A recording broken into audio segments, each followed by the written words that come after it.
औरत को उसका मनोबल बढ़ाना, उसकी अंदरूनी जो शक्ति है, वो बहुत महत्वपूर्ण है ताकि एक फैमिली अच्छी तरह से उनकी परवरिश हो सके। तो अगर हमें स्वस्थ समुदाय और देश बढ़ाना है, चलाना है, तो फिर औरत को सक्षम करना और औरत का मनोबल बढ़ाना बहुत ज़रूरी हो जाता है। भारत की बात देखें तो हमारे शास्त्रों में भी औरत को काफ़ी इम्पोर्टेंस दी गई है।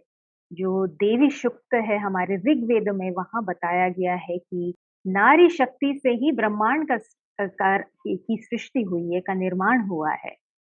तो वो कल्पना करी गई है नारी शक्ति की। लेकिन धीरे-धीरे करके ये थोड़ा-सा इस इससे हम अलग हो रहे हैं, इससे हम इतने वाकिफ़ नहीं हैं।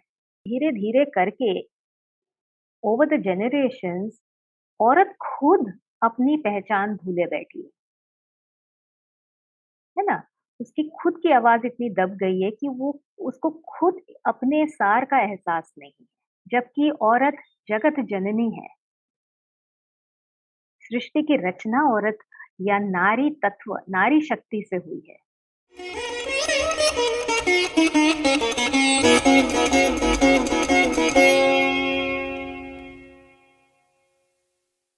आज के हमारे वक्ता है अपर्णा माथुर।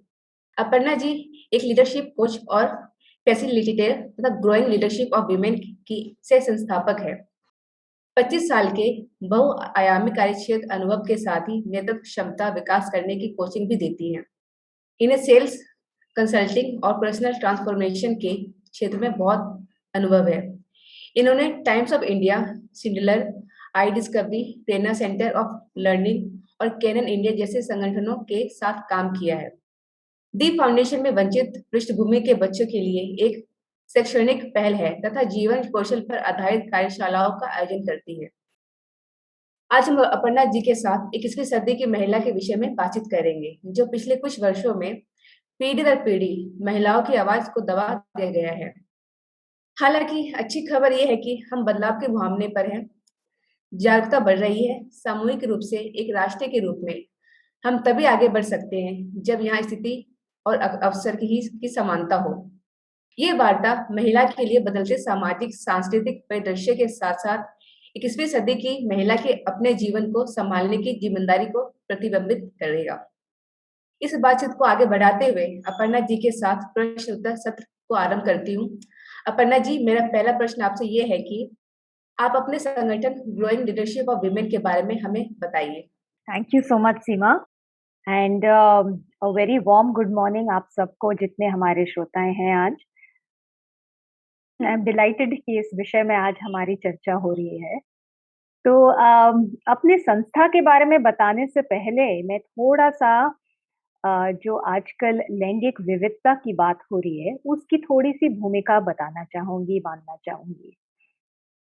क्या हुआ है ना कि लगभग 10-12 साल पहले मैकेंजी जैसी कंसल्टेंसी, ऐसी काफ़ी सारी कंसल्टेंसीज़ ने काफ़ी रिसर्च के द्वारा ये प्रदर्शित किया है कि जो व्यापारिक परफॉर्मेंस है, एक ऑर्गेनाइज़ेशन की जो बिज़नेस परफॉर्मेंस है, वो उसका ताल्लुक लैंगिक विविधता से काफ़ी जुड़ा हुआ है।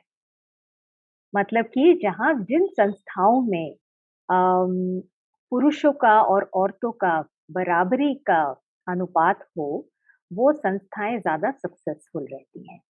जैसे प्रॉफ़िट उनका ज़्यादा होता है, नई सोच आती है, तो अलग-अलग किस्म के प्रोडक्ट डिज़ाइन्स बनते हैं। ज़्यादातर इन लोगों को एक साथ ले जाने की क्षमता रहती है, तो लोग कम नौकरी छोड़ते हैं, ज़्यादा खुश रहते हैं। तो जितने भी व्यापार से रिलेटेड है चीज़ें उससे इसका काफ़ी गहरा संबंध रहा है। 2018 में वर्ल्ड बैंक ने ये भी कहा, वर्ल्ड बैंक के सीईओ ने एक टॉक में ये कहा था कि अगर इंडिया ऐसी कोशिश में लगे जहाँ की 50-50 रेशियो हो, अनुपात बराबरी का हो कार्य क्षेत्र में, तो लगभग $770 बिलियन की वृद्धि होगी हमारी जीडीपी। आज के तारीख में महिलाओं का योगदान केवल 28% है, जबकि ग्लोबल एवरेज विश्व का अगर हम एवरेज देखें वो 48% है। तो ये बहुत बड़ी अपॉर्चुनिटी है हमारे देश के लिए कि ज़्यादा महिलाएं आएं सामने काम करने के लिए ताकि हमारी आर्थिक विकास बढ़े। तो अब ये सिर्फ केवल अच्छी चीज़ ही नहीं है, लेकिन लैंगिक विविधता, समानता एक ज़रूरी बन गई है हमारे लिए। अगर हमें देश को प्रगति करनी हो, तो दिस बिकम्स वेरी एसेंशियल। लेकिन हमें जैसे कि मालूम है कि ये रातों रात चेंज तो होगा नहीं, एकदम से हम नंबर्स नहीं बढ़ा सकते हैं।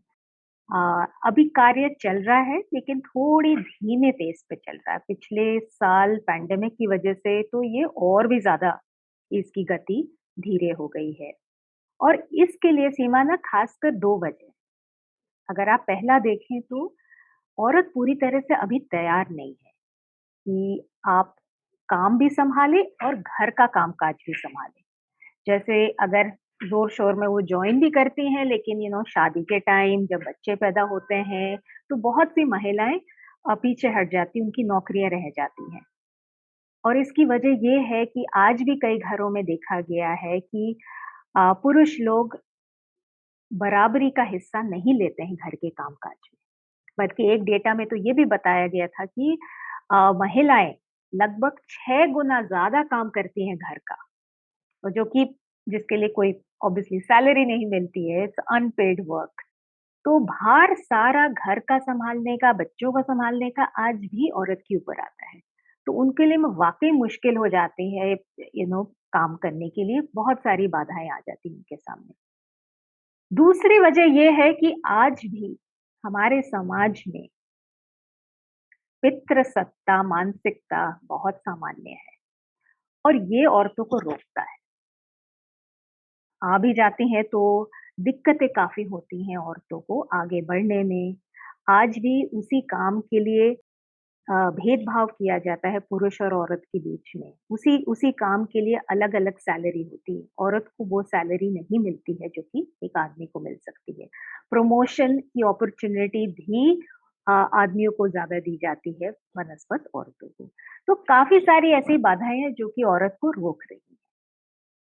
जो मेरी संस्था है ग्रोइंग लीडरशिप ऑफ वुमेन, यहाँ पे हम औरतों के साथ काम करते हैं। तो हम औरतों के साथ जो संस्थाएँ में हैं, ज़्यादातर प्राइवेट ऑर्गेनाइज़ेशंस, उनके साथ काम करते हैं। वुमेन एंटरप्रेन्योर्स के साथ काम करते हैं। जो यंग लड़कियाँ हैं वंचित रूप से जो अपॉर्च्युनिटीज़ नहीं मिलती हैं उनको आर्थिक रूप से जो वंचित हैं, उनके साथ हम काम करते हैं, कॉलेज लड़कियों के साथ। और होम मेकर्स के साथ भी हम करते हैं। तो सारी महिलाओं के साथ हमारा काम रहता है और इनमें हम अपने ट्रेनिंग और वर्कशॉप्स में ये सिखाते हैं कि कैसे उनका मनोबल बढ़े, कैसे वो ज़्यादा आत्मनिर्भर रह पाएँ। और हम मिश्रित लिंग ग्रुप्स के साथ भी काम करते हैं, उनको ये समझाते हैं, इसमें स्पष्ट करते हैं कि पितृसत्ता जो मानसिकता है, उसका कैसा बुरा असर पड़ सकता है, उसका क्या प्रभाव है। तो धीरे-धीरे करके इसके बारे में जागरूकता हम फैलाते हैं। तो ये मेरे संस्था के बारे में हुआ। जी मैम। अगला प्रश्न आपसे ये है कि आपने महिला नेतृत्व पर ही काम करने के लिए क्यों चुना? हम्म, ये बड़ा इंटरेस्टिंग सवाल है सीमा क्योंकि और मेरी निजी जीवन का मैं अनुभव बताऊँगी। तो मैंने 2 महिलाओं को अपनी लाइफ में बड़ी बड़ी करीबी से देखा है। एक तो मेरी खुद माता, माताश्री जो कि अब नहीं है इस दुनिया में। मेरी माँ को मैंने एक साहस के रूप में देखा। हर चीज़ में कभी वो पीछे नहीं हटी। काफ़ी बीमार रहीं, फिर भी उन्होंने हमेशा साहस दिखाई। अ, रिश्तों को बहुत अहमियत देती थीं, तो सबके साथ रिश्ता कैसे बनाए रखना, अपने परिवार के लिए हमेशा वो पहले आगे खड़ी हो जाती थीं, सबके लिए, हमारे लिए, मेरी बहन के लिए, मेरे पिताश्री के लिए काफ़ी किया उन्होंने। एक और ज़िंदगी का खूब मज़ा भी लिया, किताबें लिखी खूब एन्जॉय किया। तो एक तो वो छवि थी। जब मेरी शादी हुई थी लगभग 20 साल पहले, तब मैंने अपने सास को देखा और वो बिल्कुल इस छवि की उल्टी थी, बिल्कुल विपरीत थी। वो थोड़ी डरी-डरी, सहमी हुई, सारे रिश्ते तोड़ के बैठी हुई थी, कोई चीज़ उनके लाइफ में सही नहीं जा रही थी, हमेशा कंप्लेन करना, बिल्कुल ही अलग छवि थी। और मैंने दोनों का असर देखा है परिवार की परवरिश में, बच्चों की परवरिश में। तो मेरा ऐसा मानना है, सीमा, कि औरत को उसका मनोबल बढ़ाना, उसकी अंदरूनी जो शक्ति है, वो बहुत महत्वपूर्ण है, ताकि एक फैमिली अच्छी तरह से उनकी परवरिश हो सके। तो अगर हमें स्वस्थ समुदाय और देश बढ़ाना है, चलाना है, तो फिर औरत को सक्षम करना और औरत का मनोबल बढ़ाना बहुत ज़रूरी हो जाता है। तो मैं इस बारे में मेरा खुद का उद्देश्य ये है कि जितने भी महिलाएँ हैं, उनके साथ उनको अपने मूलभूत तत्व से वाकिफ़ करवाऊँ, वो स्पष्ट करवाऊँ, ताकि वो दोबारा उससे जुड़ सके। बिकॉज़ कहीं न कहीं मुझे लगता है कि महिला अपने तत्व से, मूलभूत तत्व से, अपने सार से रिश्ता तोड़े बैठी है। तो ये वजह है कि मैं औरतों के साथ काफ़ी काम करती हूँ। अगला प्रश्न है, महिलाओं को दूसरा दर्जा क्यों मिला है?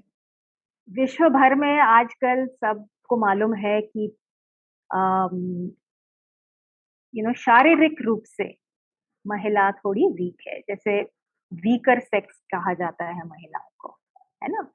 तो ये बात तो है सही, लेकिन ऐसा नहीं है कि वो उनकी अंदरूनी शक्ति नहीं, उनका मनोबल वीक है।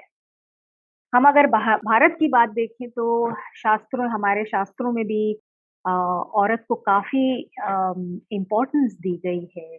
जो देवी सूक्त है हमारे ऋग्वेद में, वहाँ बताया गया है कि नारी शक्ति से ही ब्रह्मांड की सृष्टि हुई है, का निर्माण हुआ है। तो वो कल्पना करी गई है नारी शक्ति की। लेकिन धीरे-धीरे करके ये थोड़ा-सा इससे हम अलग हो रहे हैं, इससे हम इतने वाकिफ़ नहीं हैं, और ज़्यादा हम एम्फेसिस देते हैं पुरुष। तो एक किस्म से मैं कहूँगी कि पुरुष प्रधान है हमारे समाज में अभी। तो आज की तारीख में हम जो समाज में देखते हैं, नारी का जो वजूद है, वो पुरुष से जुड़ा हुआ है कि नहीं? जब वो छोटी है तो वो अपने पिता की ज़िम्मेदारी होती है या भाई की ज़िम्मेदारी होती है। फिर जब उसकी शादी हो जाती है, और शादी पे भी देखो बड़ा ज़ोर दिया जाता है ना, लड़की के लिए कि शादी करना बहुत ज़रूरी है। जब उसकी शादी हो जाती है तो फिर वो पति की रिस्पॉन्सिबिलिटी, ज़िम्मेदारी बन जाती है। तो उसका जो वजूद है वो हमेशा किसी पुरुष से जुड़ा रहता है कि नहीं? दैट इज़, मतलब वही रीज़न है कि वो धीरे-धीरे करके वो पीछे-पीछे हटती जाती है। उसको उतनी खुल के बोलने की अपॉर्च्युनिटी नहीं दी जाती है। आज भी समाज में सारी रोक-टोक महिलाओं के साथ है कि ऐसे कपड़े पहनने चाहिए, बाहर देर तक नहीं रहना चाहिए, आप औरत ऐसे होनी चाहिए। पुरुष के लिए इतने सारे रोक-टोक नहीं है। तो धीरे-धीरे करके नारी की जो छवि बनती गई है ना, सीमा, वो अबला नारी की हो गई है। इसीलिए मेरा ये मानना है कि धीरे-धीरे करके औरत की जो समाज में जो दर्जा है वो दूसरे नंबर पे आ गया है। बराबरी का अभी भी है नहीं। हालाँकि खुशी की बात ये है कि समाज बदल रहा है और काफ़ी बदल रहा है। लेकिन अभी भी काफ़ी वक़्त लगेगा कि हम ये बराबरी का दर्जा दोनों को दे पाएँ। आपकी कोई राय होगी इस पे? मैं बिल्कुल, आपकी बातों से पूरी तरह से सहमत हूँ। और हाँ, हमारे फ़िल्मों में दिखाया गया है, हमारे मूवी कहानियों में दिखाया गया है कि अबला दिखाया गया है। राजपूत घराना के हो, ठाकुरों के हो, तो उनको कुछ बोला नहीं जाता। तो वो बनता गया, वो छवि बनता गया कि उनको कुछ बोलना ही नहीं औरतों को। औरतों को हक ही नहीं है किसी भी निर्णय को लेने का, कि कुछ हाँ, बोलने का। हाँ, तो हाँ। तो एक तरफ से जो आवाज़ है नारी की वो दबाई गई है, और सबसे अफ़सोस की बात ये है, सीमा, कि धीरे-धीरे करके ओवर द जनरेशंस औरत खुद अपनी पहचान भूले बैठी है ना? उसकी खुद की आवाज़ इतनी दब गई है कि वो उसको खुद अपने सार का एहसास नहीं है। जबकि औरत जगत जननी है, सृष्टि की रचना औरत या नारी तत्व, नारी शक्ति से हुई है। तो इसीलिए अब थोड़ा-थोड़ा जैसे समाज बढ़ा और ऐसा नहीं है कि इतिहास में एक साहस औरतों का वर्णन नहीं किया गया है। रानी पद्मावती है, झांसी की रानी है, ये भी मिसाल रही हैं, लेकिन ज़्यादातर जो छवि जैसे मैंने कहा बनाई गई है, वो अबला नारी की है।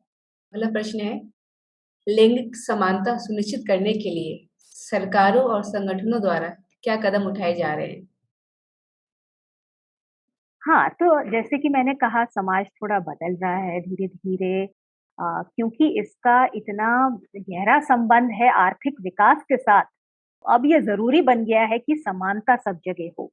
खासकर लैंगिक समानता और विविधता पे ज़्यादा जोर रहा है।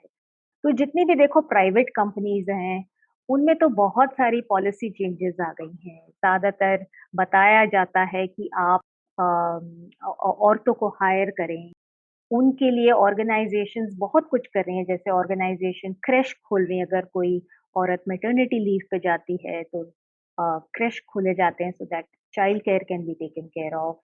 पार्ट टाइम ऑप्शंस बताया जाता है औरतों के लिए। तो काफ़ी सारे चेंजेस औरतों के लिए हो रहे हैं ताकि उनके लिए आसान हो जाए, ये जो वर्क लाइफ बैलेंस है, वो थोड़ा-सा संभल जाए उनके लिए और वो अपने काम पे पूरा फ़ोकस ला पाएँ। तो धीरे-धीरे प्राइवेट संस्थाएँ ये कर रही हैं। सरकार भी काफ़ी कर रही है। बेटी पढ़ाओ, बेटी बचाओ एक स्कीम है। महिला एंटरप्रेन्योर्स के लिए महिला ई-हाट खोला गया which is a digital and a virtual platform. काफ़ी लोन्स दिए जा रहे हैं बैंक्स की तरफ से, उनको बढ़ावा दिया जा रहा है। माइक्रो फाइनेंसिंग हेल्प ग्रुप्स में औरतों को आगे बढ़ने की का अवसर दिया जा रहा है। तो धीरे-धीरे करके थोड़ा बहुत थोड़ा नहीं मैं तो कहूँगी काफ़ी बदलाव आ रहा है और वो अच्छी बात है लेकिन और गति इसकी बढ़ाने की ज़रूरत है। और सबसे बड़ा काम तो सोशल मीडिया का हो रहा है। आजकल अगर आप देखें जैसे आपने बताया फ़िल्म्स की बात हो रही है, वुमेन सेंट्रिक फ़िल्म ज़्यादा बनाई जा रही हैं, वुमेन साहसी औरतों का ज़्यादा वर्णन हो रहा है, उनको सराहा जा रहा है। एक मुझे एक पर्टिकुलर एड याद है, ये 2-3 साल पहले आई थी और मुझे तो बहुत ही अच्छा लगा जिसमें लैंगिक समानता की बात हुई थी। जिलेट का ये एड था जिसमें 2 लड़कियाँ और ये हकीकत पे है बेस्ड है, 2 लड़कियाँ एक नाई की दुकान चलाती हैं, जो कि ज़्यादातर नाई की दुकान और पुरुष ही चलाते हैं, इसमें 2 लड़कियाँ नाई की दुकान चलाती हैं यूपी में। बहुत ही सुंदर ऐड है वो। तो ऐसे एडवर्टाइज़मेंट्स आ रहे हैं, तनिष्क के काफ़ी एड्स हैं जिसमें समाज कैसे बदल रहा है, औरतों को कैसे समानता दी जा सकती है, उसके बारे में बात होती है। और पॉलिसीज़ जैसे ज़ोमैटो कंपनी है, उन्होंने ये भी कहा है कि पैरेंटल लीव जब एक फैमिली मैटरनिटी पे हो, तो पैरेंटल लीव 26 हफ्तों की और इसका अवसर दोनों को दिया जा रहा है, नौ म महिला को नहीं, जो बच्चे का बाप है, उसको भी अवसर दिया जा रहा है कि आप छुट्टी ले सकते हैं, बच्चे की परवरिश के लिए। तो ये चीज़ें जो बदलाव आ रहा है, ये मुझे कहीं न कहीं ये होप देता है कि जल्दी चीज़ें बद तो सरकार, प्राइवेट ऑर्गनाइज़ेशंस सब लोग काफ़ी कोशिश कर रहे हैं कि समानता जल्द से जल्द हमारे समाज में आए। 21वीं सदी की महिलाओं के रूप में हम में से हर एक कोई को अपनी शक्ति का दावा करने के लिए क्या कर सकते हैं? ये तो बड़ा इम्पोर्टेंट महत्वपूर्ण तुमने सवाल पूछा है। तो आप मुझे 1 मिनट दो मैं एक इसको पीपीटी भी जी, जी। में लगाना चाहूँगी क्योंकि ये इम्पोर्टेंट सवाल है और मैं चाहती हूँ कि आज हमारे जितने श्रोताएँ हैं वो ये बात सुनें।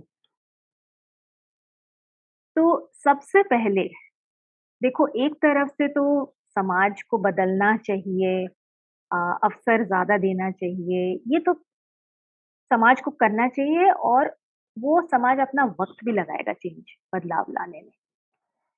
लेकिन मेरा ऐसा मानना है कि औरतें को भी महिलाओं को बहुत सारी चीज़ें करनी चाहिए ताकि थोड़ा वो आगे बढ़ सकें। तो सबसे पहले ये है कि औरतों को अपना आत्मविश्वास और बढ़ाना चाहिए। हुआ क्या है ओवर द इयर्स कहीं न कहीं औरत अपने आप को इतने संदेह की नज़र से देखने लग गई है।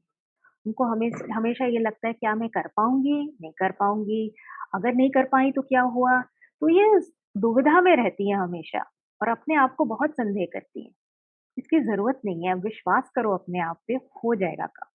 इनफैक्ट एक रिसर्च के थ्रू ये बताया गया था कि संस्थाओं में जो पुरुष हैं, अगर वो काबिल भी नहीं हो next level of leadership role के लिए, फिर भी माँगते हैं, बोलते हैं कि अच्छा आप हमें प्रमोशन दीजिए और क्योंकि वो माँगते हैं उनको मिल भी जाता है। महिलाएँ अपने आप की काबिलियत पे इतना संदेह करती हैं, जबकि पूरी तरह से सक्षम है, लेकिन बोलेंगी नहीं, माँगती नहीं है, तो उनको वो प्रमोशन मिलता भी नहीं।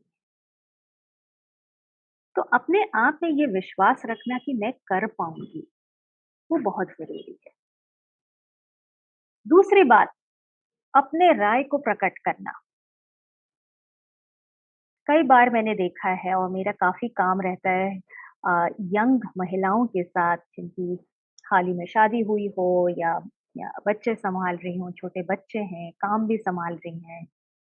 और वाक़ई में बहुत सारी चीज़ एक साथ करनी पड़ती। तो एक तरफ से सुपर वुमेन बनती हैं कि काम में भी बढ़िया करें और घर भी पूरा अच्छी तरह सँभले। तो बहुत सारी चीज़ें मुश्किल बनाती हैं औरतें को और मगर कई बार मैंने देखा है कि अगर कोई चीज़ से उनको ठेस पहुँचती है, तो वो उसके बारे में दूसरों से शेयर नहीं करती, उसको प्रकट नहीं करती। जैसे किसी पति ने कुछ कह दिया, कड़वा बोल दिया, तो वो अंदर मन ही मन में घुटती रहती हैं, बताती नहीं कि ये आपकी बात मुझे अच्छी नहीं लगी। काम पे अगर बॉस ने कुछ इधर-उधर की बात कर दी जो नहीं अच्छी लगी, वो बता नहीं पाती क्योंकि वो झिझकती हैं कि क्या सोचेंगे मेरे बारे में। लेकिन कहीं न कहीं दूसरों को जानना ज़रूरी है और मैं ये नहीं बोल रही हूँ कि आप हमेशा कंप्लेन करें या लड़ के बात करें। मधुर आवाज़ में व्यक्त करना बहुत ज़रूरी है। तीसरी बात, हर चीज़ के लिए खुद को दोष ना दें। ये भी मेरे अनुभव में मैंने देखा है ज़्यादातर औरतें अपने आप को कई दिन तक दोष देती रहती हैं, अफ़सोस करती हैं। जैसे कोई बात हो गई कुछ सास-ससुर ने बोल दिया, कुछ ऑफ़िस में किसी ने कुछ ताने-वाने मार दिए, तो वो कई दिन दिन तक उसी को लेके जूझती रहती हैं, अफ़सोस करती हैं, बुरा लगता है उनको। एकदम से उनकी शक्ल देखो तो लगता है कि भाई सब कुछ सही नहीं चल रहा है, एकदम से झुलस सी जाती हैं, राइट? तो कहीं न कहीं अपने आप को इतना दोषी नहीं ठहराना चाहिए। कोई चीज़ गलत हो गई, आज कल ही मैं बात कर रही थी एक यंग महिला के साथ, उन्होंने कहा कि मैंने कुछ खाने में बनाया था, वो ठीक नहीं बना। अरे! मुझे इतना बुरा लग रहा है, ऐसे बना दिया, मुझे ऐसे नहीं करना चाहिए, मुझे वो नहीं करना चाहिए। तो अपने आप को इतना दोषी ठहराने की ज़रूरत नहीं है। ठीक है, गड़बड़ होती है, गलतियाँ होती हैं, आगे बढ़ना, जल्दी आगे बढ़ना बहुत ज़रूरी है। चौथी बात, काम के लिए मदद ज़रूर लें। मैंने ये अगेन संस्थाओं में देखा है कि औरतें सब कुछ अपने आप करना चाहती हैं।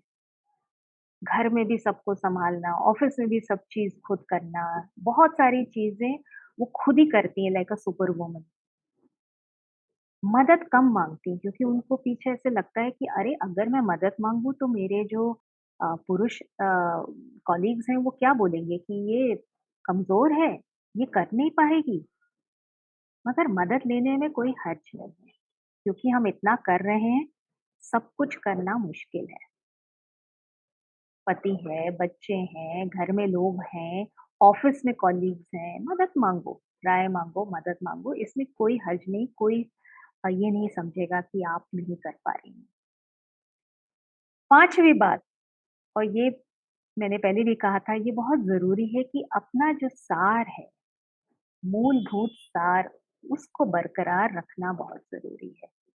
मैंने कई बार देखा है औरतें इतना न्यौछावर करती हैं, सैक्रिफाइस इतना बलिदान रहता है उनका परिवार की परवरिश में, काम के प्रति, सब कुछ मतलब अपने बारे में बिल्कुल सोचती ही नहीं है और थक जाती हैं, मानसिक तनाव में रहती हैं, अपनी खुद की जो ख्वाहिशें हैं उसको भी छोड़ देती हैं। तो कई बार क्या होता है बच्चे बड़े हो जाते हैं, बाकी लोग सब बिज़ी हो जाते हैं और एकदम से फिर लगता है खालीपन कि अरे! मेरा तो पूरा वक़्त ही निकल गया, मैंने तो अपनी ख्वाहिशें भी नहीं पूरी करी। तो दूसरों के लिए त्याग देना, बलिदान देना, दूसरों के लिए हमेशा रहना अच्छी बात है, लेकिन अपने सार से जुड़े रहना बहुत ज़्यादा ज़रूरी है। तभी एक औरत शक्तिशाली अंदरूनी शक्ति प्रकट कर सकती है। तो ये 5 चीज़ें हैं जो कि मेरा ऐसा मानना है कि ये बहुत ज़रूरी है एक महिला के लिए। अगर पूर्ण रूप से आप अपने परिवार की परवरिश करनी है, अपने खुद कार्य क्षेत्र में और आगे बढ़ना है, तो ये 5 चीज़ें मन में ठान लेनी चाहिए। इनफैक्ट सीमा में एक मुझे इंटरनेट पे एक कविता भी मिली थी, अगर आप जी, जी। मुझे परमिशन दें तो मैं वो हमारे श्रोताओं, दर्शकों के लिए I would want to recite it. मुझे जी, इस बिल्कुल मैम। इस इस कविता मतलब कवि कौन है मुझे मालूम नहीं, वो कहीं मुझे मिला नहीं, लेकिन बहुत ही सुंदर लिखी है, तो ये मैं पढ़ के सुनाती हूँ। औरों से अलग हूँ दिखने में, कुछ अलग करके ही जाऊँगी। चाह नहीं है तक एक अलग नाम की, इसी को महान बनाऊँगी। नारी हूँ मैं इस युग की, नारी की अलग पहचान बनाऊँगी। जो सदियों से देखा तुमने लिपटी साड़ी में कोमल तन को, घर घर में रहती थी वो, पर जान न सके थे उसके मन को। झुकी हुई सी नजर थी, वाणी मध्यम मधुर सी थी, फिर भी तानों की आवाज प्रबल थी, हिम्मत न थी उफ करने की। अब बदल गई है ये पहचान, नारी की न साड़ी परिभाषा, वाणी अभी भी मध्यम मधुर सी, पर कुछ कर गुजरने की प्रबल सी आशा। चाहे जो भी मैं बन जाऊं, गर्व से नारी ही कहलाऊंगी। चाहे युग कोई सा भी आए, मैं ही जगत जननी कहलाऊंगी। दुनिया के इस कठिन मंच पर एक प्रदर्शन मैं भी दिखलाऊंगी। कठपुतली नहीं किसी खेल की, अब स्वतंत्र मंचन पर पंचम लहराऊंगी। बहुत सुंदर कविता है मैम। ये अंदरूनी शक्ति को और बढ़ाता है ये महिलाओं को। बिल्कुल, बिल्कुल। और जैसे कि मैंने कहा, जो मर्मस्पर्शी मूलभूत सार है हमारा, उसको खोने की ज़रूरत नहीं है ना? जैसे मैंने कहा कोई लड़ाई, कुछ वो सब करने की ज़रूरत नहीं है। हमारे सार को बरकरार रखते हुए भी हम कितना कर सकते हैं और ये आज आज की 21वीं सदी महिला के लिए बहुत ज़रूरी है। तो मुझे ये कविता बहुत ही सुंदर लगी। मेरा अगला प्रश्न है, आधुनिकता और समानता की बात करें तो कोरोना काल में सबसे ज़्यादा महिलाओं को ही अपनी नौकरियाँ क्यों गँवानी पड़ी? हाँ। तो ये देखा गया और ये रिसर्च के द्वारा प्रदर्शित किया गया है कि लगभग 7 टाइम्स 7 गुना महिलाओं की नौकरियां गई हैं आदमी के बराबर। तो आप देखो मैंने पितृसत्ता मानसिकता की बात करी है। आज भी लोगों को लगता है कि आदमियों की नौकरियां बरकरार रहनी चाहिए और औरतों को निकाला जा सकता है। तो कई कई ऑर्गेनाइजेशंस में ऐसा हुआ है और रिसर्च ने ये भी दर्शाया है कि अब इनको रीहायर करना उतना ज्यादा मुश्किल हो जाएगा क्योंकि ये मानसिकता है जैसे इंटरव्यू हो रही है, दो लोग खड़े हुए हैं, ज्यादातर लोग पुरुष को नौकरी देते हैं, औरत को नहीं देते हैं, राइट? क्योंकि मन में ये चल रहा होता है अरे कल तो इसके मैटरनिटी पे जाएगी, कल शादी हो जाएगी, ये काम पे पूरा जोर नहीं रहेगा इसका या ये सही तरीके से काम नहीं कर पाई। तो वो जो पितृसत्ता मानसिकता है वो कहीं न कहीं लोगों के मन में चल रहा है। इसी वजह से लोग हिचकिचाते नहीं हैं कि औरत को नौकरी से निकाल दिया जाए। तो ये अफ़सोस की बात है लेकिन हकीकत भी है। अभी सब कुछ नॉर्मल होने वाला है, सब कुछ फिर वापस से खुलने वाला है। तो आपका क्या कहना है इसमें औरतों को ज़्यादा नौकरियाँ मिलेगी या फिर पुरुषों को? समानता की बात करें तो? हाँ, हाँ, हाँ। तो देखिए अलग जैसे प्राइवेट संस्थाएँ हैं क्योंकि उनके पॉलिसीज़ में इतना बदलाव आ गया है, डाइवर्सिटी एंड इंक्लूजन जो लैंगिक विविधता वो सिर्फ़ लैंगिक विविधता की ही नहीं बात करते हैं, वो जो विकलांग हैं उनको कैसे इंक्लूड किया जाए, जो एलजीबीटीक्यू कम्युनिटी के लोग हैं उनको कैसे इंक्लूड किया जाए, वो तो प्राइवेट संस्थाएँ उन सब चीज़ों के बारे में भी बात कर रही हैं। तो वहाँ इतनी दिक्कत नहीं आनी चाहिए। लेकिन जैसे सरकारी नौकरी है या जैसे अ, इनफॉर्मल सेक्टर जो है, वहाँ पे थोड़ा ये पितृसत्ता मानसिकता अ, रहेगा थोड़ा-सा, तो वक़्त लगेगा। ऐसा नहीं कि नहीं होगा बट वक़्त लगेगा। जी मैम, बहुत-बहुत धन्यवाद आपका, आपने मेरे सारे प्रश्नों के उत्तर दिए। तो मैं श्रोताओं से प्रश्न लेना चाहूँगी, आपके जो भी प्रश्न हैं। अपर्णा जी नमस्कार, मेरा नाम रोहित है। हाँ, मैं सुन रहा था और मैं स्टार्टिंग में ही बता देता हूँ, मेरे पॉइंट ऑफ व्यू आपसे बिल्कुल 180 डिग्री अपोज़िट हैं, अच्छा। ठीक है? तो अब मैं कुछ बोलना चाहता हूँ। एक तो पहले मैं आपसे प्रश्न करना चाहता हूँ, आपने कई बार क्योंकि ये बोला आपने व्याख्यान में कि महिलाओं का जो खुद का जो एक मूल सार है, उससे उनको अलग नहीं होना चाहिए। तो वो क्या है, वो आप थोड़ा बताएँगी? क्योंकि आपने उसको जी, कई बार बोला है, तो मैं जी। जानना चाहता हूँ कि वो क्या है जिसको कि आप रेफ़र कर रही हैं? बिल्कुल, बिल्कुल। सो थैंक यू रोहित आपके सवाल के लिए। देखिए ख़ासियत औरतों में ये होती है क्योंकि वो बच्चे पैदा करती हैं और ये सब, एक मांसपेशी उनकी जो कंपैशनेट सेल्फ है, वो काफ़ी एक औरत में स्ट्रॉन्ग होता है। दूसरी बात ये है कि ज़्यादातर देखा गया है कि औरतें अफ़सोस ज़्यादा करती हैं, बुरा ज़्यादा लगता है, अपने आप को दोषी ज़्यादा ठहराती हैं और ज़रूरत से ज़्यादा। तो वो अगर थोड़े संयम में ले आएँ, अफ़सोस करें लेकिन इतना ज़्यादा नहीं, तो वो अपनी शक्ति से ज़्यादा जुड़ पाएँगी, ताकि वो अपने चाहे वो परिवार हो या नौकरी में पूरी तरह से आएँगी। कहीं न कहीं वो इतना अपने आप को इतनी सोच में रह जाती कि वो अपने आप को थोड़ा छोटा समझने लगती। तो उनको ये छोटा महसूस करने की ज़रूरत नहीं है। आत्मविश्वास इतना होना चाहिए कि वो अपने कंपैशनेट साइड से पूरी तरह जुड़े रहें, जो उनकी सोच है उससे उससे वो ज़्यादा जुड़े रहें, इंट्यूटिव रहें उसपे, है ना? तो ये डाउट करने की अपने आप को संदेह करने की इतनी ज़रूरत नहीं और सब कुछ कर पाएँगी वो, बट जहाँ संदेह आ जाता है तो आप अपने अंदरूनी शक्ति से नहीं जुड़ रहे हैं। और ये मेरा ऐसा बिल्कुल मानना नहीं है कि पुरुषों में ये सारे तत्व नहीं हैं, लेकिन क्योंकि महिला एक एक प्राइमरी केयर गिवर है एक फैमिली की, उसकी भावनाएँ इमोशनल स्ट्रेंथ बहुत ज़रूरी हो जाता है और और उससे जुड़े रहना बहुत ज़रूरी है। तो इसी को मैं रोहित जी बताऊँगी कि अपने तत्व से आप जुड़े रहिए, महिला के लिए। Aparna ji thank you. तो मेरा नेक्स्ट फ़ॉलो ऑन क्वेश्चन ये है कि अब मैं भी आपसे एग्री करता हूँ इस बारे में कि महिलाओं की अपनी एक वो कंपैशनेट, केयरिंग, बीइंग इंट्यूटिव वो सब एक बहुत स्ट्रेंथ होती है। और आपने पहले बोला कि आजकल जैसे इक्वालिटी का चलता है, डाइवर्सिटी एंड इंक्लूजन इनिशिएटिव्स चलते हैं जॉब्स में और प्राइवेट सेक्टर में और गवर्नमेंट्स भी कर रही हैं और आपने सही कहा। और फिर ये था कि अभी कोरोना के चक्कर में 7 टाइम्स ज़्यादा लोगों को मतलब महिलाओं को नौकरी से हाथ धोना पड़ा।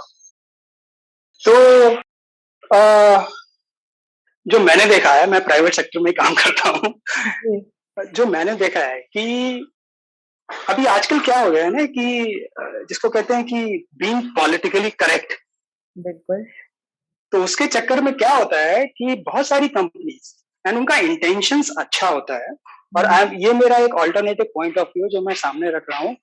आई एम नॉट एक्सपेक्टिंग कि आप उससे एग्री करें या वो कुछ भी ऐसा, लेकिन मैं आपको एक थॉट प्रोसेस बता रहा हूँ।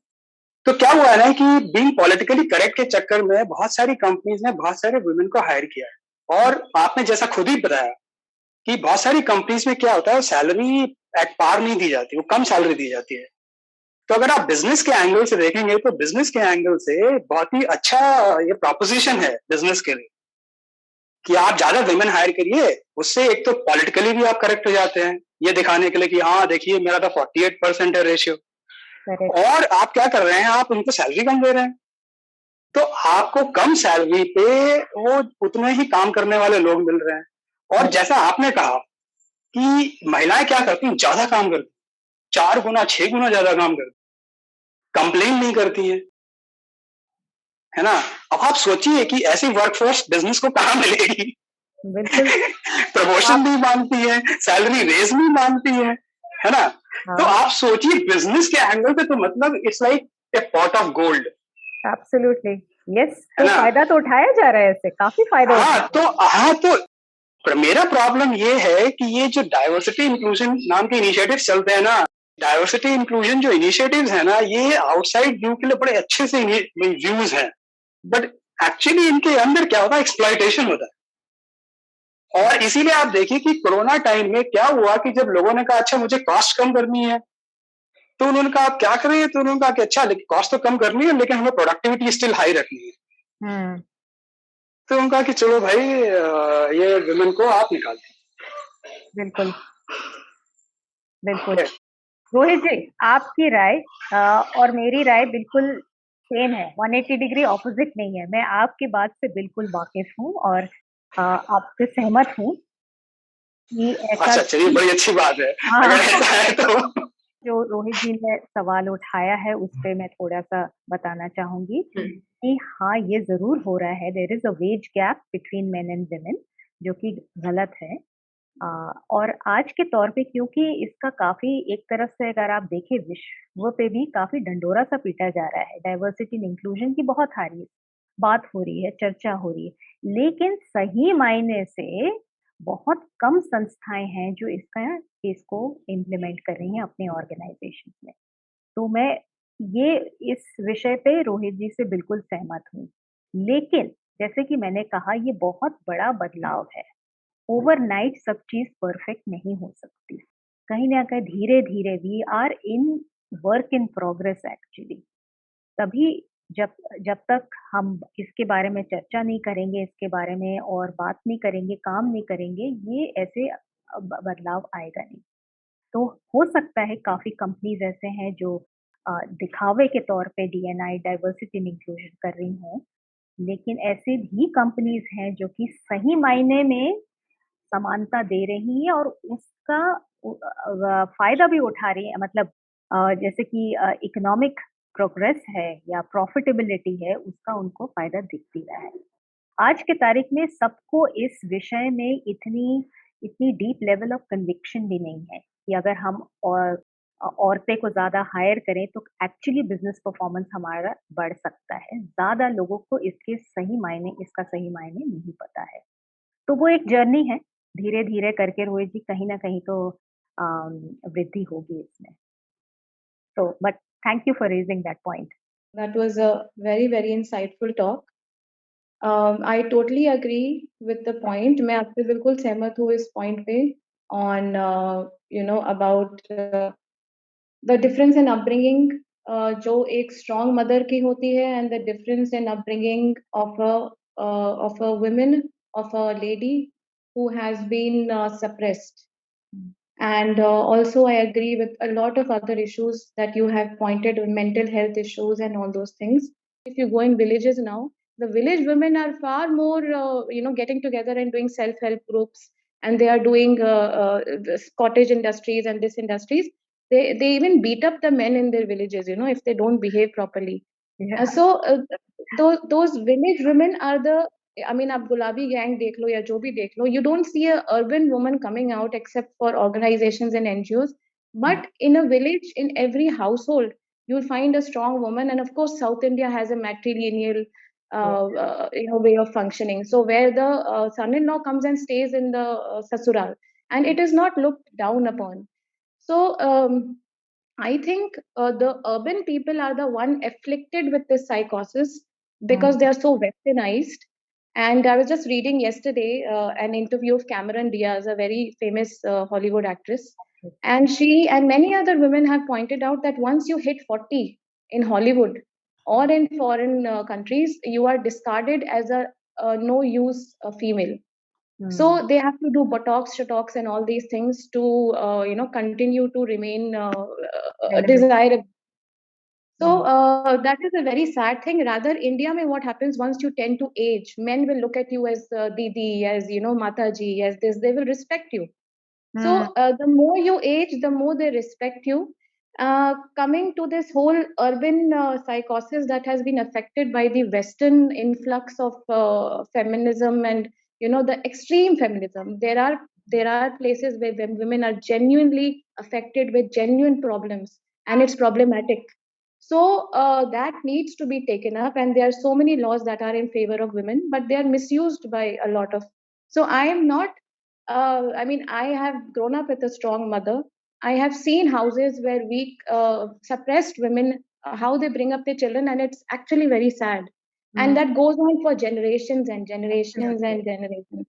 So it pains me to see that.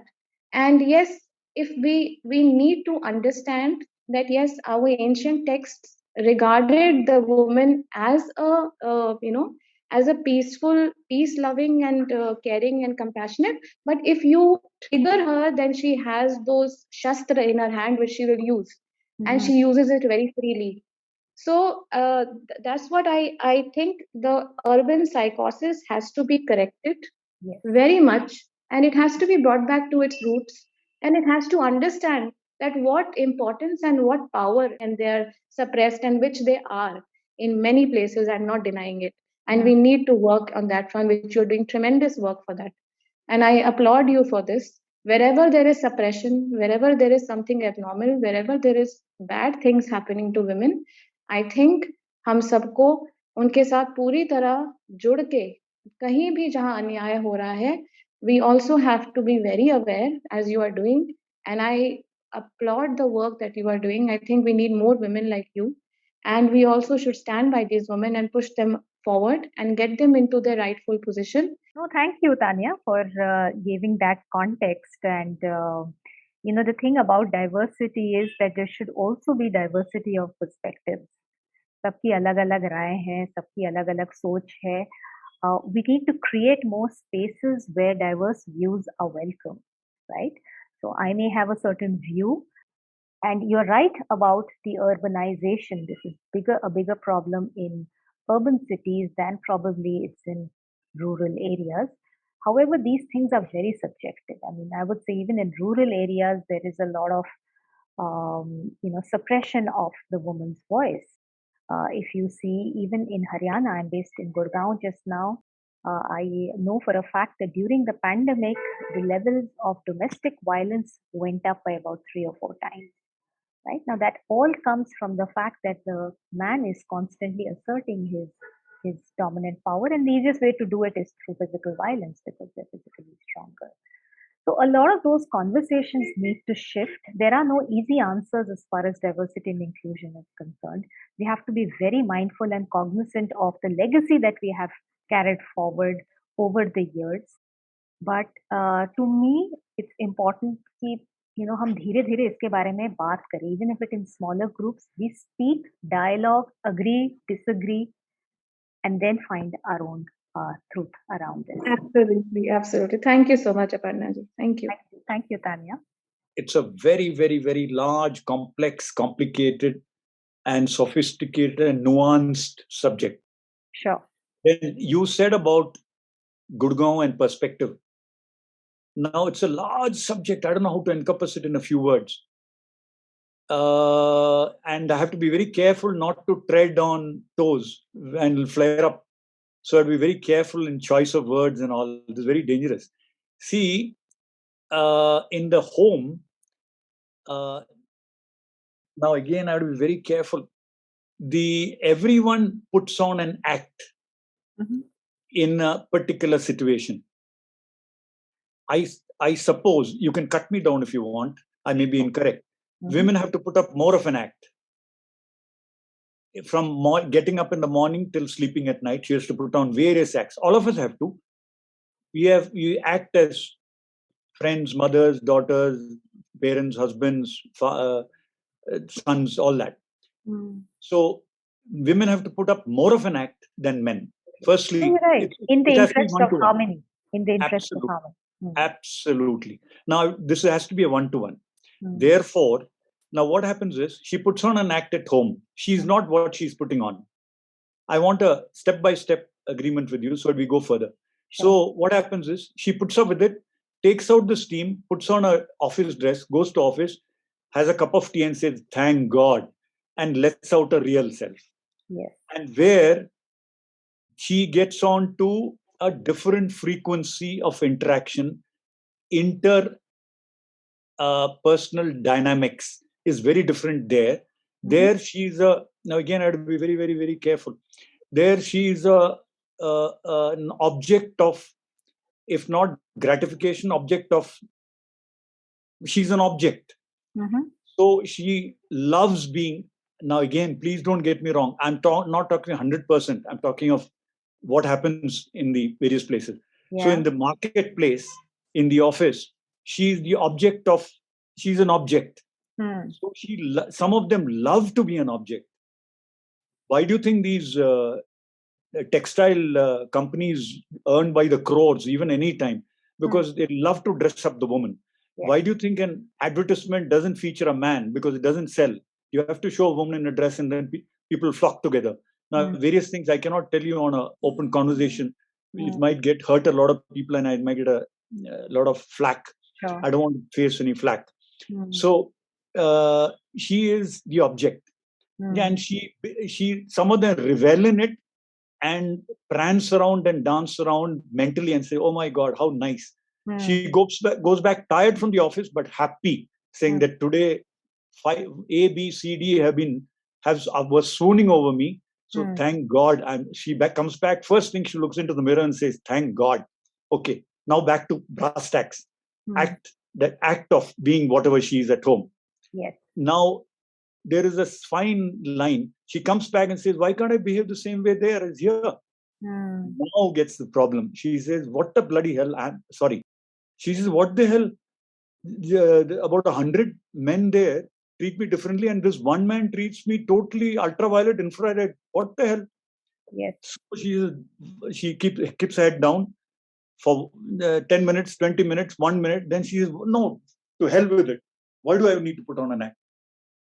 Then there is, of course, the mother-in-law. And I see, I'm nothing against, I'm not a misogynist, please.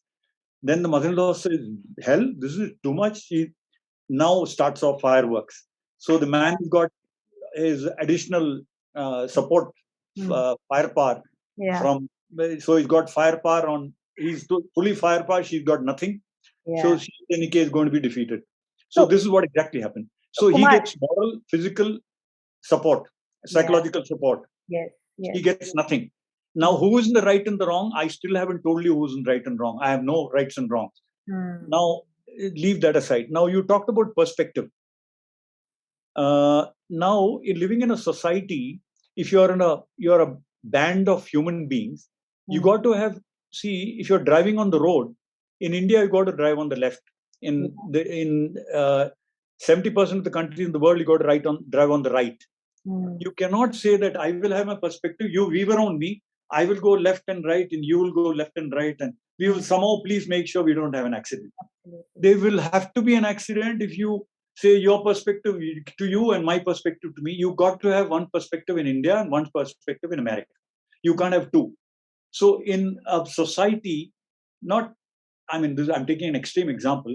There have to be some norms, leave alone laws, to hell with laws, but there have to be some norms in between you and me. For example, when I talk, you're listening. That's a norm. Otherwise you can say, I won't listen. I'll talk when you're talking. So some norms have to be there. So those become, now subconsciously we tend to take on those norms. These are subconscious. You adopt it. I've been brought up by an excellent mother. I mean, she was beyond God. I placed her much above God. God is much below that. God, or in any case, Sanatan Dharma, we don't have a G-O-D, whatever. So I placed the highest of evolution. So now coming back. So I'm not a misogynist at all. But you got to get down to brass tacks of what is what. I'm being very vague because, without just going high fly and bleeding heart liberal and, everything is okay and everyone has to be equal. You also already answered one of my questions. You said the woman is the primary caregiver. I actually wanted you to answer that, but you already answered it. So if you're a primary caregiver, your arena is different from the secondary caregiver. We are all animals. Right now, while you're talking here, there's a bird and a baby bird sitting on top of some tree next to where we are. Baby bird's mother is sitting next to it. The baby bird's father is nowhere. He's flying around somewhere picking up some food. And he doesn't know what is happening. So the primary caregiver's arena of operations is totally different from the secondary caregiver. Human beings, the secondary one is also closer, providing various things. So you have to, if you accept these things, there is, I would look upon all these things as humanitarian thought processes. Nothing about the gender. So it was brought up by a fantastic mother. So it is not about, you can't gravitate towards me and you and this and that. Kumar, is it okay if I interrupt you? Because you're making a very pertinent point and I just want to build on what you're saying, if that's absolutely. Okay. Absolutely. Yeah? So I agree with you that it's not about being feminist or, activist, like an activist feminist. I have never kind of emphasized that. What I'm also talking, in fact, when I talk about, Rohit ji, aapne jo wo nari tattva ki baat kari, is the feminine energy of compassion, of care, of resilience, of providing. These are coded within us bioexistentially. There is a certain coding that we carry. We may be physically different, right? But I also want to talk about absorbing or getting in touch with the feminine energy, and obviously the contrary is the masculine energy. Does it mean that only women have access to the feminine energy? It may come to them more naturally, but they can equally acquire some of the masculine qualities or the energy of risk taking, of driving results, of strategic orientation. Equally, the male, the gender can acquire feminine energies of compassion. That compassion is being spoken of as a big leadership quality today in organizations, right? Interpersonal sensitivity. So even as we are making those distinctions from a gender standpoint, and I'm talking about the 21st century woman who needs to step up, there is also another part that I would want to, and maybe that warrants a separate discussion altogether, is acquiring the masculine and the feminine energies. In fact, that would be a great way of bringing some kind of equality in the truest sense as far as relationships are concerned, both personal and professional. Earlier, Kumar, you spoke about the conflict that the woman goes through, when she steps out and what she's experiencing back home. I think if both the men and the women shift a little bit the level of conflict, and look at it, we are talking about also mental health in today's day and age. When you are experiencing that level of conflict between one world and another, there's bound to be rise in mental health, right? So I agree with you, making a very pertinent point. And before that, thank you so much for drawing the distinction between matriarchal and matrilineal. That was a good distinction that you drew. But just to add that हर चीज में balance की बहुत जरूरी होती है, हर चीज को थोड़ा समझना जरूरी है. And I think the starting point really are forums like this where we discuss. So Kumar, that was just building on what you had to share earlier. If there's anything that you want to add, please go ahead and then make the next point. Now, in this particular place, I don't want to mention anything. We are on the open now. If you look at the HDI is the barometer of so-called PROGRESS. The HDI stands for Human Development Indices.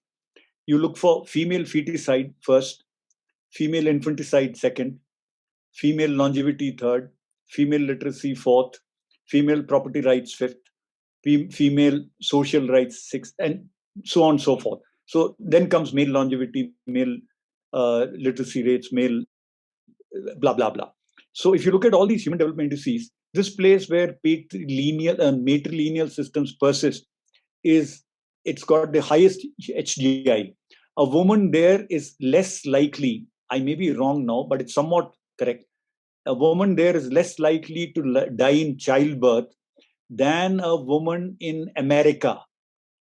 I mean, there's something very, very people may not understand. A woman is less likely to die in childbirth in this place than a woman in the US.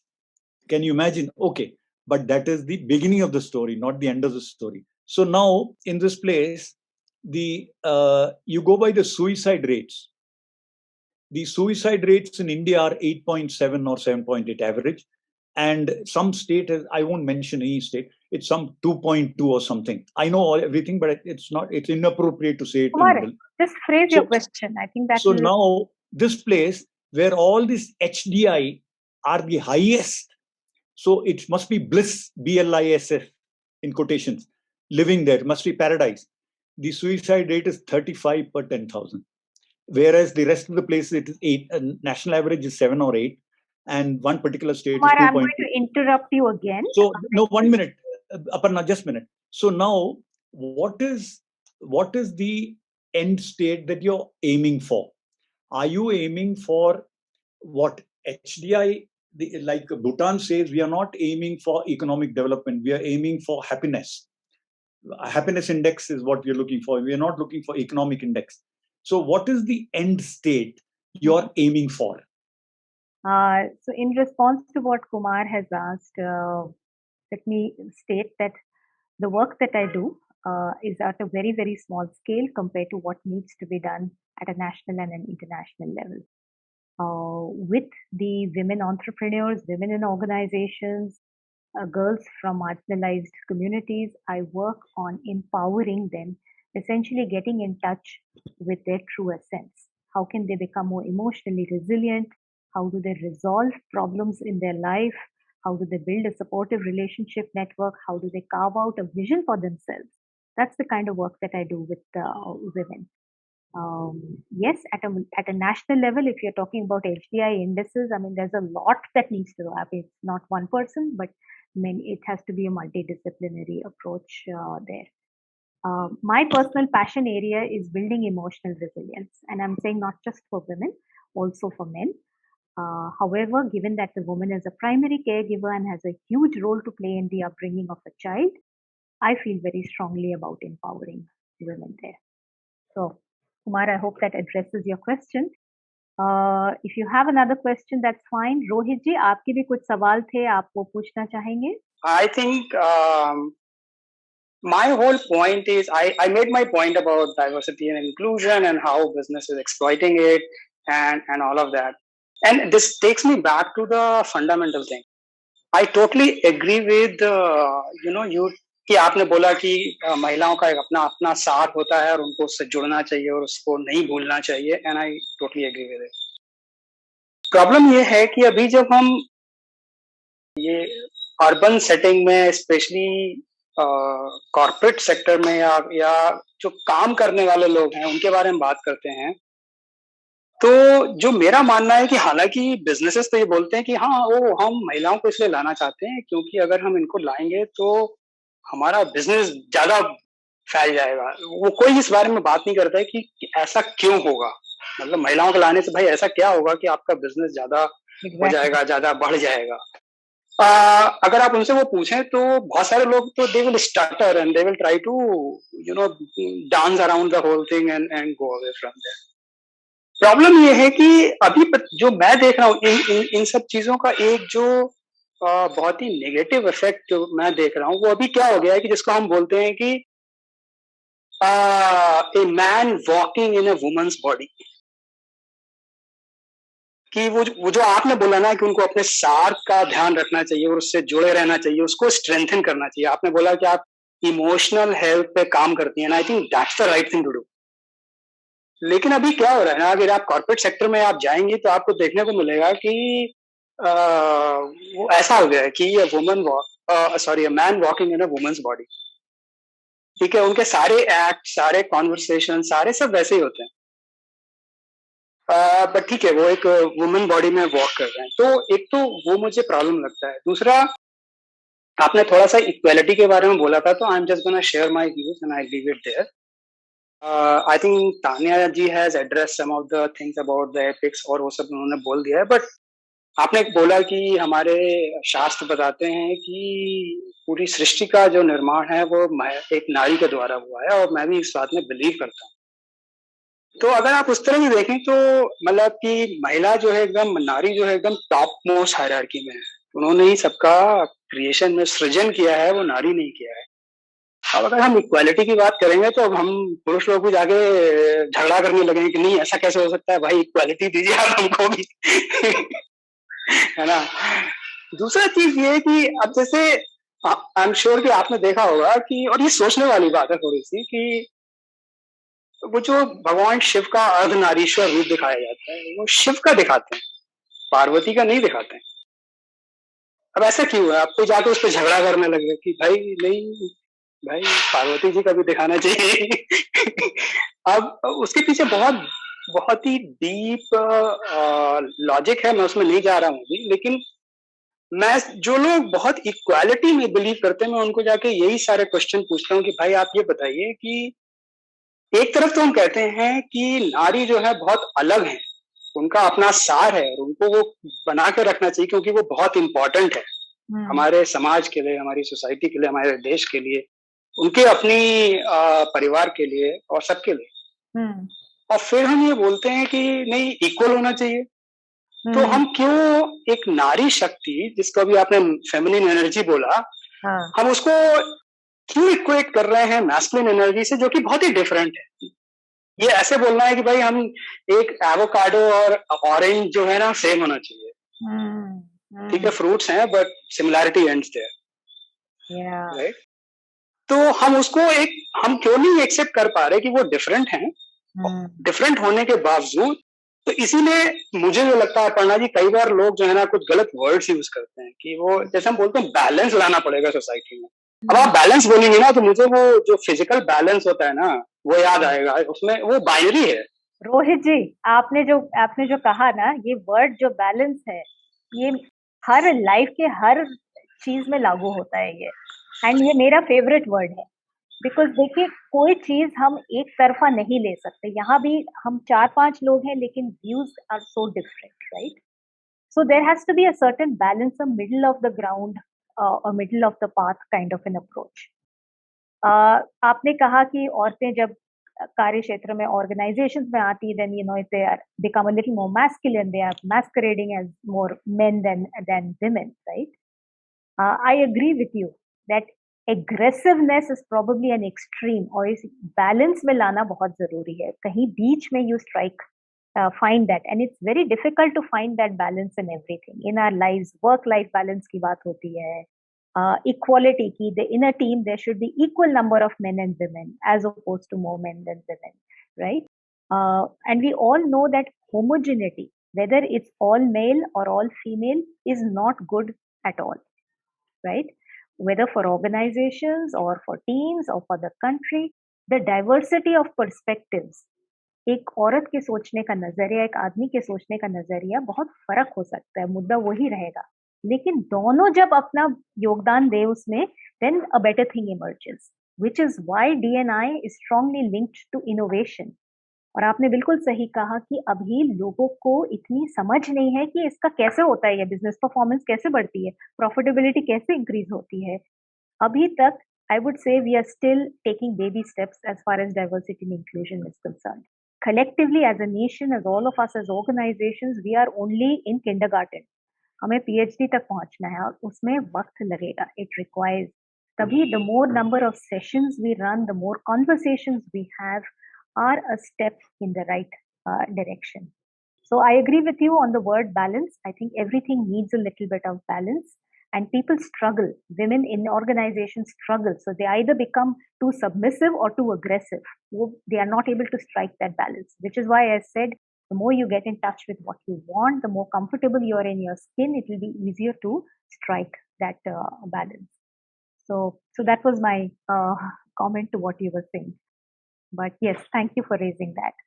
I will just say one thing. Actually, Aparna ji, मैं ये बोल रहा था कि in the context of diversity, inclusion, women empowerment, and all of that, I would actually hesitate to use the word balance. I will not use the word balance because to me, men, women, diversity, inclusion, women empowerment के case में actually मैं वो balance word use नहीं करूँगा क्योंकि I cannot put men and women on the same balance and say okay who is higher who is lower. वो मैं कर ही नहीं सकता because मैंने कहा जैसे एक avocado है तो एक orange है. तो इसलिए मैं एक्चुअली वो यूज ही नहीं करता वर्ड, इसीलिए इक्वालिटी बैलेंस ये मैं यूज ही नहीं करता क्योंकि they are so different and actually लोग ये सब यूज करके उनको एक ही स्पेक्ट्रम पे ले आते हैं कि अब तो मैं तुम्हें एक ही यार्ड स्टिक से मेजर करूंगा एंड वो मेरे हिसाब से बहुत ही गलत चीज है. उसकी वजह से ये सब होता है कि लोग जो हैं वो man walking in a women's body वो होता है या फिर अब आप I can keep talking to my, but that was my point. Yeah, sure. I agree. I kind of take your view on the balance bit. Right. But here we're talking about balancing opportunities or status, respect, somewhere bringing that so that it becomes easier for women to be in the workplace and manage their work and home better. Yeah. But problem ये है कि हमारा industry में work which aligns with women's strength is a rarity. ठीक है, वो HR का एक फील्ड है जिसको लोग बोलते हैं जनरली हाँ ये बहुत है एंड एक्चुअली एज डेफिनेशन वो है काफी अलाइन करता है वो वर्क. प्रॉब्लम ये है कि आज की ज्यादातर ऑर्गेनाइजेशंस में HR is a sugar coated thing and it's a glorious thing but without any substance. Anyway, that's another topic altogether. Yeah, that's another topic. That's why I was not going there. So thank you for the discussion. Thank you, Rohit. Thanks a lot.